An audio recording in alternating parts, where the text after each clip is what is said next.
Hello students, देखिए last class में हम लोगों ने ऑप्टिक्स में सेकंड यूनिट जो कि डिफ्रैक्शन थी वो स्टार्ट करा दी थी, उसकी डेफिनेशन पढ़ ली थी, डिफ्रैक्शन के पार्ट्स पढ़ लिए थे। अब अपन लोग अपना मेन टॉपिक यहाँ से स्टार्ट करते हैं, फ्रेस्नेल्स हाफ पीरियड जोन।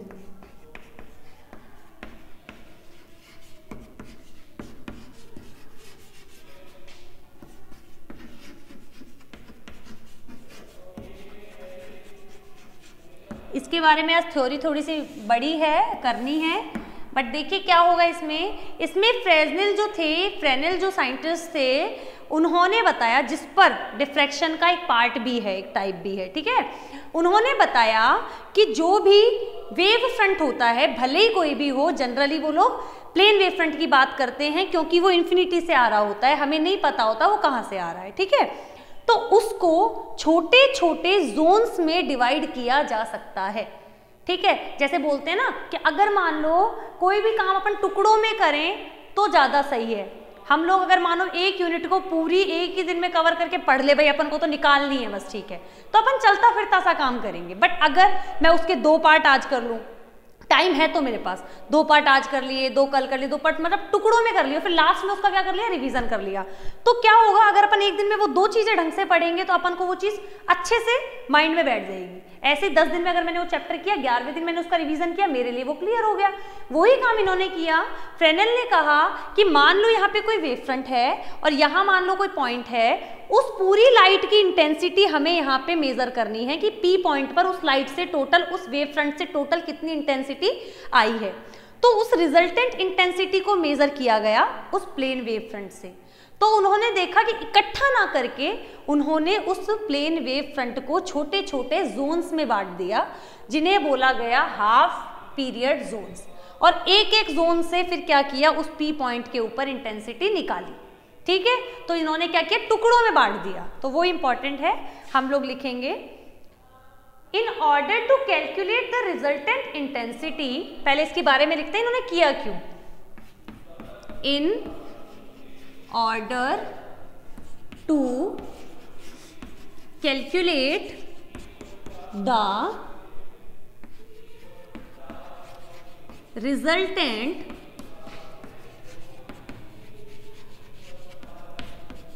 इंटेंसिटी, किस पर, किसी एक पर्टिकुलर पॉइंट पर, intensity at a point due to wave front, किसकी वजह से, वेव फ्रंट की वजह से, at a point due to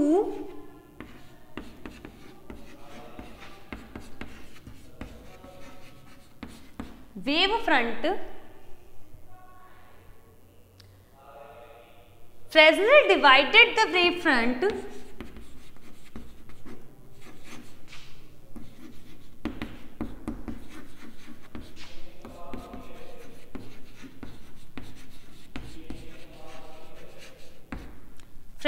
divided the wavefront into a number of zones.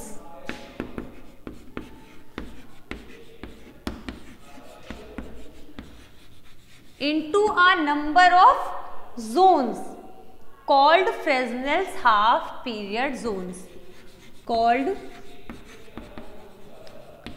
Fresnel's half period zones। अभी पूरा थ्योरी इसकी बच रही है पूरी, अभी इतने से पार नहीं पड़ेगी। अभी देखिएगा, एक डायग्राम बनाऊंगी और उस डायग्राम से समझा के और उसकी थ्योरी आगे की कवर करेंगे हम लोग।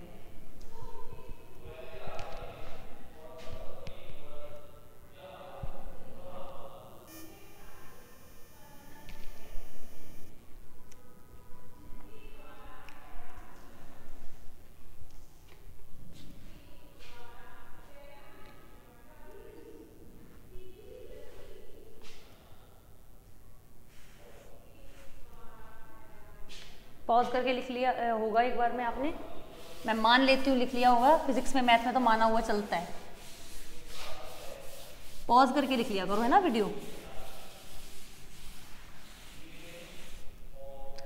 अब इसमें एक डायग्राम करते हैं अपन लोग, उस डायग्राम से सब समझ में आ जाएगा।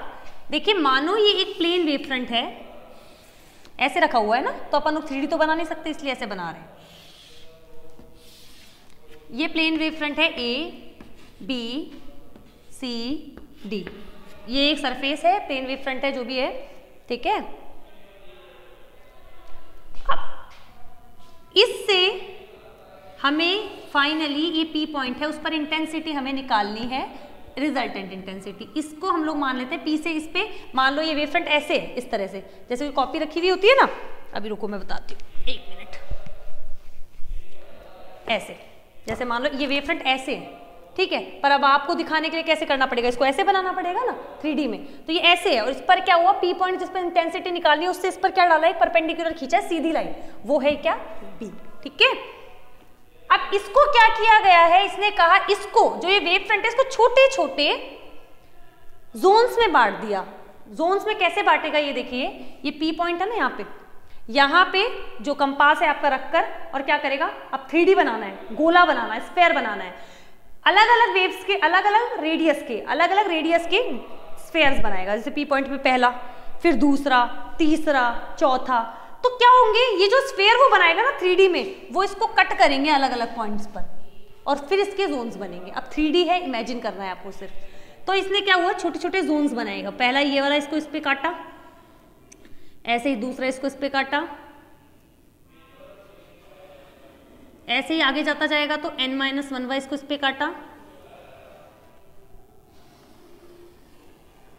और ऐसे ही n इस पे काटा। और भी कट सकते हैं, बट इतना ही बना है इसे ना, लाइक दिस। ये पॉइंट है, इसका पोल कहलाएगा इस वेव फ्रंट का। इस पॉइंट ने, P ने इसको स्फेयर जब काटे तो छोटे छोटे सर्कल्स में, छोटे छोटे जोन्स में इसको डिवाइड कर दिया। ये वाला जो हिस्सा है, ये पॉइंट मान लिया इसने M1, ऐसे ही जो अगला वाला पॉइंट है इसको मान लिया M2, ऐसे डैश डैश करके बहुत सारे हैं ना, तो ये Mn-1 वाला हो गया, और ये वाला जो पॉइंट है ये हो गया Mn। इस पॉइंट के ऊपर ये जो वेव फ्रंट है, इस पर ये लाइन, ये एक परपेंडिकुलर खींचा मान लिया इस तरह का, पर लाइट तो जाएगी ऐसे, हमें P पॉइंट पर निकालनी है इंटेंसिटी, तो P पॉइंट पर इंटेंसिटी निकालनी है हमें। ये इससे जाने वाली लाइटों को हम लोग मेजर करेंगे, तो ये लाइट कितने एंगल पे, मान लिया थीटा n एंगल पे मूव कर गई, क्योंकि nवा जोन है, ठीक है। अभी बात बताएंगे आपको जोन्स के बारे में। फर्स्ट वाली लाइट इसको कट कर रही है, ये रहा, ये इस लाइट तक पहुंचा, फर्स्ट वाला जोन, ठीक है। सेकंड वाला ऐसे ऐसे कर लेना ना, इसको P पॉइंट तक मिला देना, ऐसे n-1 वाला, लाइक फिर n वाला। तो इन्होंने क्या बोला, पहली चीज देखिएगा, इन्होंने बोला कि जो प्लेन वेव फ्रंट है, इसको छोटे छोटे जोन्स में, जो कि सर्कुलर जोन्स हैं, उनमें डिवाइड किया गया। जैसे कि फर्स्ट जोन इज दिस, ये जो छोटा सा सर्किल है, second one is this ring, third one is this ring, ऐसे इस तरह से, ठीक है। तो ऐसे इसको डिवाइड किया। अब पहले फर्स्ट जोन से इस पॉइंट पर इंटेंसिटी, फिर सेकंड जोन से इस पर इंटेंसिटी, ऐसे nth जोन से इस पर इंटेंसिटी, और लास्ट में टोटल कर देंगे इनका, तो हमें P पॉइंट पर मिल जाएगा, ठीक है। यही काम हमें करना है।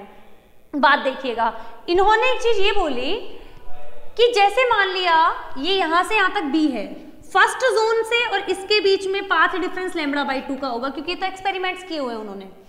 इससे अगले पे जाएंगे तो भी पाथ डिफरेंस λ/2 का होगा, मतलब इससे इसके बीच में पाथ डिफरेंस λ/2, इससे इसके बीच में, यानी कंसेक्यूटिव्स के बीच में, सक्सेसिव के बीच में, पहले और दूसरे जोन्स के बीच में पाथ डिफरेंस λ/2, दूसरे और तीसरे से पाथ डिफरेंस λ/2।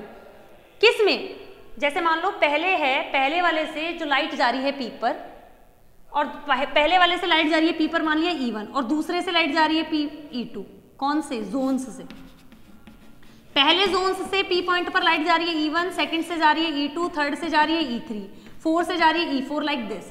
तो इन दोनों के बीच में पाथ डिफरेंस λ/2, इन दोनों के बीच में भी λ/2, इन दोनों के बीच में भी λ/2, एंड सो ऑन। तो इन्होंने बताया थ्रू एक्सपेरिमेंट कि दो सक्सेसिव जो वेव्स होती हैं, जो P पॉइंट पर पहुंच रही हैं, उनके बीच में पाथ डिफरेंस λ/2 का होता है, या फेज डिफरेंस पाई का होता है। ये चीज आपको पता होनी चाहिए। Phase difference is equals to होता है 2π/λ into path difference. Path difference को डेल्टा से डिनोट कर देते हैं। तो फेज डिफरेंस 2π/λ, अभी मैंने बताया पाथ डिफरेंस कितना होना चाहिए, λ/2 किया पाई, तो तो या तो हम बोल दे पाथ डिफरेंस λ/2 या हम बोल दे फेज डिफरेंस पाई। और उन्होंने बताया तथा और इनके बीच में जो टाइम पीरियड होता है वो ये होता है T/2 यानी हाफ होता है, इसीलिए इनका जो नाम है वो लिखा गया half period zones. Time period half होने का मतलब इनमें जो एक चक्कर पूरा होता है, the time taken by one oscillation. जैसे हम लोग बोलते हैं ना साइन वेव में इस तरह से जाता है, यहाँ पे एक चक्कर पूरा यहाँ से यहाँ तक होता है तो वो पाई पर जाकर होता है, तो इसका टाइम पीरियड पाई है। तो ये यहाँ पे बताता है कि ऐसा नहीं, यहाँ पे π/2 T/2 यानी कि टाइम पीरियड हाफ जोन होता है, हाफ पीरियड होता है, इसीलिए इसका नाम हाफ पीरियड जोन्स रखा गया। क्यों? क्योंकि इनमें एक ऑसिलेशन में लगने वाला जो टाइम होता है वो आधा हो जाता है। ठीक है, तो ये तो हमने इसको डायग्राम को समझा दिया। अब इस डायग्राम के बारे में लिखते हैं।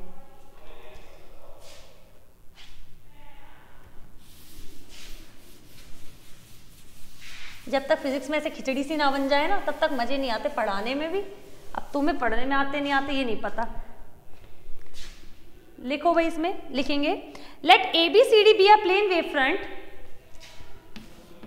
Late ABCD be a plane wave front, plane wave front of monochromatic light of monochromatic light of wavelength lambda. ये तो कोई दिक्कत नहीं है इसमें। तो आगे लिखेंगे। अब क्या होगा कि P पॉइंट से क्या करा, इसके ऊपर एक परपेंडिकुलर डाला OP, जहां पे OP बराबर किसके बराबर है? B के बराबर है। तो यहीं पे लिखेंगे let P be an external point, let P be an external point, let P be an external point at which the effect of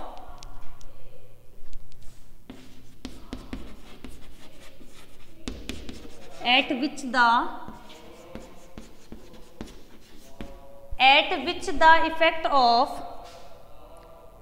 entire wave front is to be found, of entire wave front is to be found।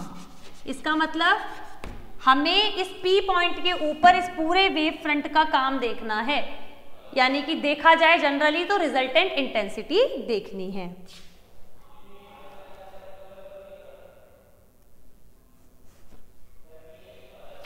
अब आगे लिखेंगे P point से इस पर perpendicular डाला गया है, let us draw a perpendicular PO,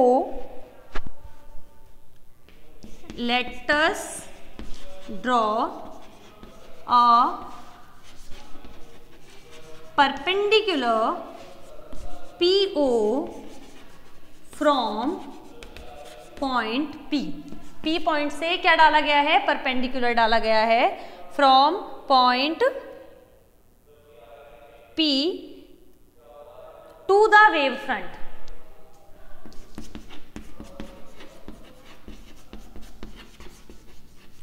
To the wave front, that is PO is equals to B। PO की वैल्यू क्या दे रखी है? B। पॉइंट O को क्या बोलते हैं? Pole. The point O is called the pole of the wave front। The point O is called the pole of the wave front. Point O को क्या बोलते हैं? पोल बोलते हैं वेव फ्रंट का।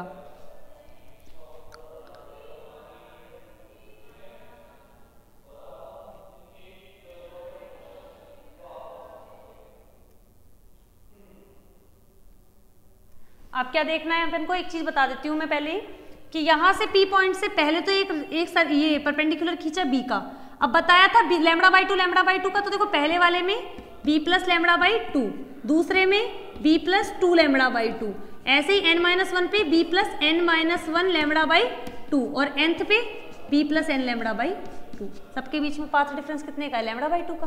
देख लो डायग्राम में लगा लेना इसको, है ना। यही बताऊंगी मैं अभी कि P पॉइंट से पहले B plus λ/2, B plus 2 λ/2, B plus n-1 λ/2, B plus n λ/2 के स्फेयर्स बनाए जो कि इस वेव फ्रंट को सर्किल्स पे काटेगा, OM1, OM2, ऐसे OMn-1, OMn। ये क्या है, इन सर्किल्स की रेडियस है, जैसे इसकी R1, इसकी R2, इसकी R3, इस तरह से। तो लिख लो फटाफट इसको।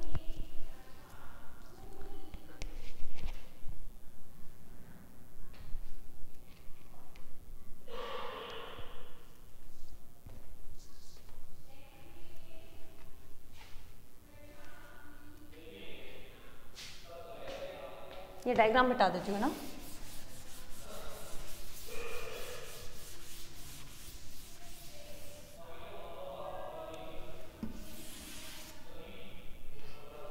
यहां लिखते हैं इससे आगे का। Now let us draw a series of spheres. Now let us draw, spheres खींचेंगे ना, अ सीरीज ऑफ स्फीयर्स। कहां से, P पॉइंट से। A series of spheres, series of spheres at the wave front, at the wave front with P as center, with P point से as center। P को क्या माना है इसने, centre माना है।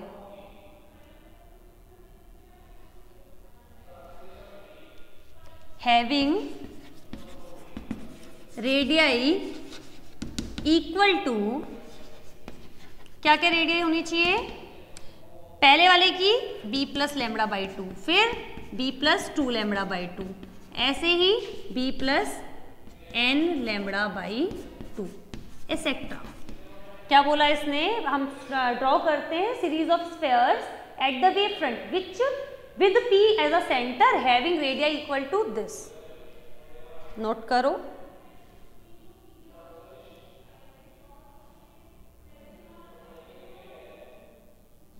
इससे क्या पता चलेगा कि जो वेव फ्रंट था वो वेव फ्रंट छोटे छोटे जोन्स में डिवाइड हो गया, जिनकी रेडियस तो अलग अलग है, OM1, OM2 इस तरह से, बट उनके जो सर्किल है, सेंटर जो है उनका सबका O है, यानी कि कोसेंट्रिक है। कोसेंट्रिक होने का मतलब जिनका सेंटर एक हो।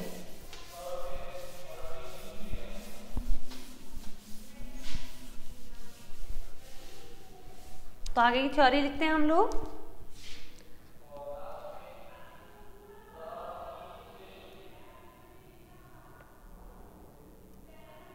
ये जो वेव फ्रंट पे हमने जो स्फीयर्स बनाए हैं, ये स्फीयर वेव फ्रंट को जोन्स में डिवाइड कर देंगे।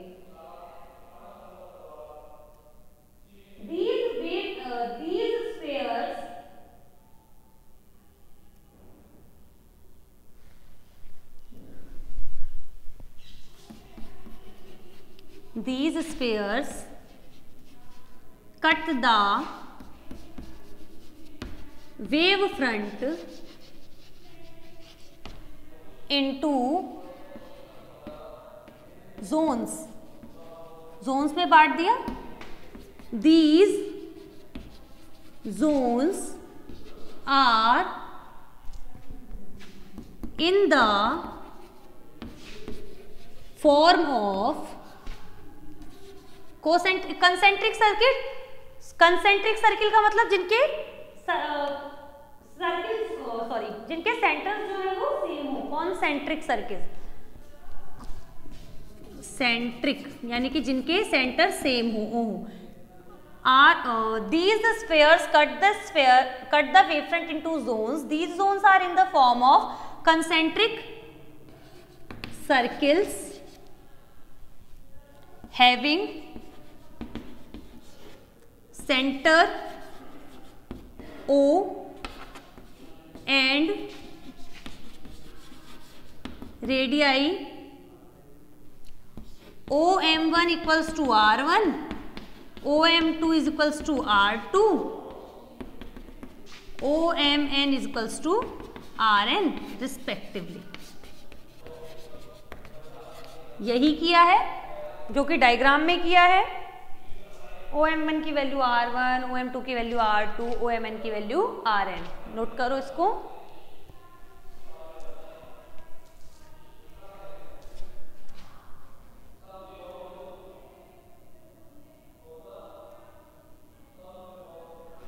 इनको हाफ पीरियड जोन क्यों बोला गया है? क्योंकि इन पर जो लाइट पड़ रही है उनके बीच में path difference λ/2, phase difference pi या फिर टाइम पीरियड T/2 का था. यहां से मिटा देती हूं. अभी तो सिर्फ इसकी थ्योरी है. ये लिखेंगे the wavelets from any two consecutive zones.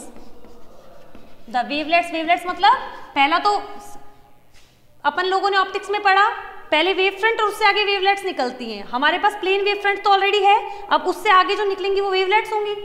The wavelets from any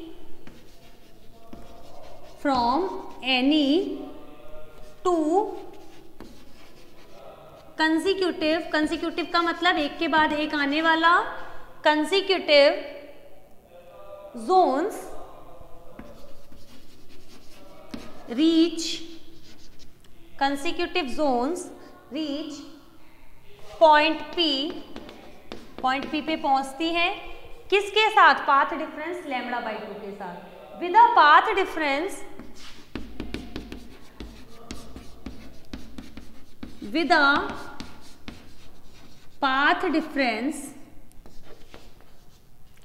λ/2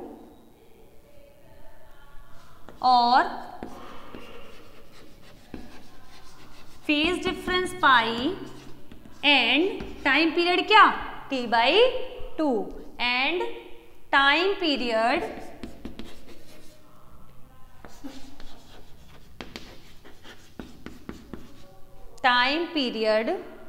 T/2 या टाइम डिफरेंस बोल देना, T/2 कुछ भी दिक्कत नहीं है. ब्रैकेट में लिख देना हाफ पीरियड. मतलब समझ रहे हो इसका कि दो वेव्स जो जा रही हैं उनके बीच में जो टाइम का डिफरेंस है वो T/2 का होना चाहिए. अगर ये 3T/2 पर पहुंच रही है तो ये T/2 पर नहीं, अगर ये ऊपर वाली T पर पहुंच रही है तो दूसरी वाली को T/2 पर पहुंचना पड़ेगा, क्योंकि दोनों के बीच में टाइम पीरियड का जो डिफरेंस है वो T/2 का है. That's why the zones are called. That's why the zones are called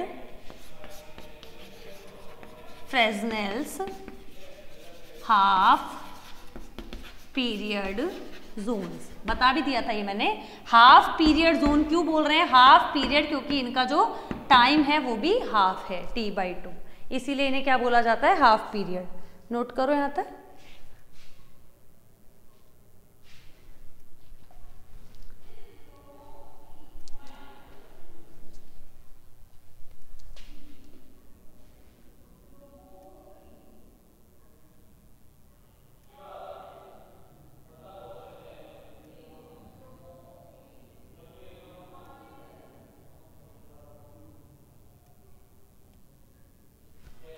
आगे देखिएगा, जो लिखवाऊंगी मैं वो देखना.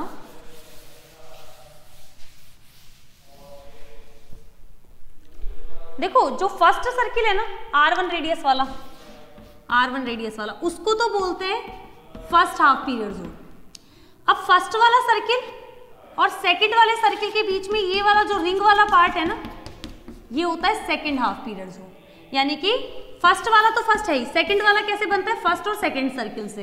ऐसे ही थर्ड वाला बनेगा सेकंड और थर्ड से. फोर्थ, फर्स्ट तो खुद है ही, फर्स्ट और सेकंड से सेकंड बनेगा, सेकंड और थर्ड से थर्ड बनेगा, ऐसे थर्ड और फोर्थ से फोर्थ बनेगा। ऐसे ही अगर n-1 और n से पूछें तो nth बनेगा। यानी कि अगर हम n-1 वाला सर्किल लें और nth वाला, ये n-1 वाला और ये n वाला, तो इनके बीच की जो रिंग पार्ट है ना, ये हमारा nth जोन हो जाएगा। तो वही हमें लिखना है। फर्स्ट तो सिंपल है, जो कि R1 रेडियस वाला है। तो लिखते हैं the area of the first circle is called, the area of the first circle, bracket में लिख लेना, रेडियस उसकी क्या होगी, R1, is called first half period zone.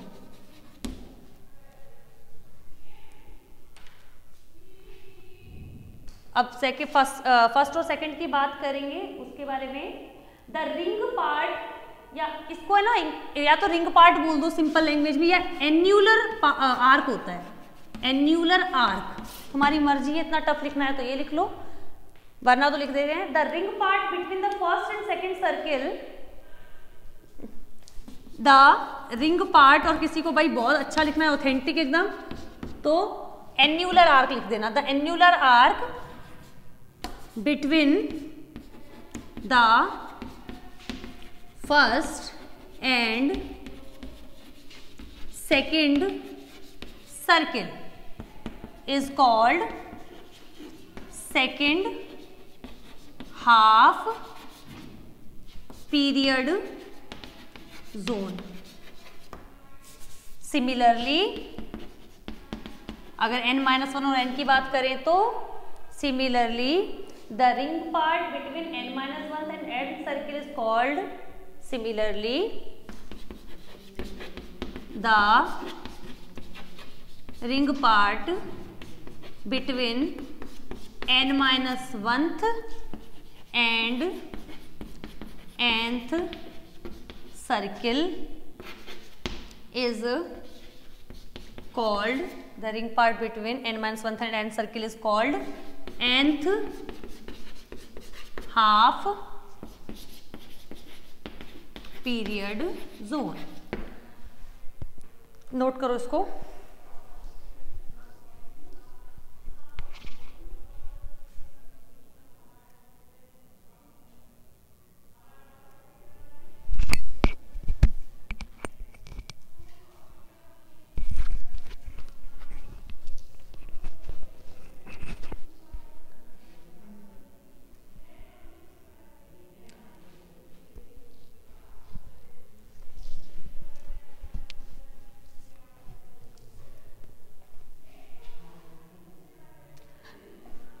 तो यहाँ पे अपन लोगों ने क्या क्या देख लिया, यहाँ पे हम लोगों ने देखा कि कोई भी वेव फ्रंट है उसे छोटे छोटे सर्कुलर जोन्स में डिवाइड किया जाता है। जो भी एक जोन से पी पॉइंट पर फिर दूसरे जोन से पी पॉइंट पर, उनके बीच में जो पाथ डिफरेंस λ/2 का होता है और उनके बीच में जो टाइम पीरियड होता है वो t/2 का होता है, यानी कि हाफ टाइम। इसीलिए इन जोन्स को हाफ टाइम या हाफ पीरियड जोन्स बोला जाता है। ठीक है, अभी अपन ने देख लिया कि जो फर्स्ट सर्किल होगा वो फर्स्ट जोन होगा, फर्स्ट और सेकंड के बीच की जो रिंग होगी वो सेकंड जोन होगा, सेकंड और थर्ड के बीच में थर्ड जोन होगा, ऐसे n-1 और n के बीच में nth जोन होगा। अब हमारी जो नेक्स्ट क्लास रहेगी उसमें हम लोग पढ़ेंगे कि ये जो सर्कुलर रिंग्स हैं या सर्कुलर पार्ट्स हैं, इनकी रेडियस कितनी होती है, जो कि हम लोग R1 R2 वगैरह लिख रहे थे ना, यहाँ पे R1 लिखा था, R2 लिखा था, वो निकालेंगे।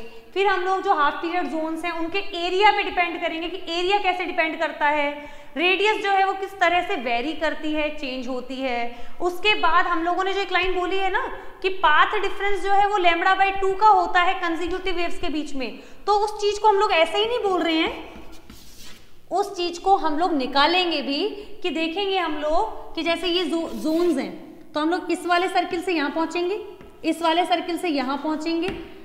पहले वाले जोन से तो जो आया वो मान लिया कोई भी आया, आ गया E1।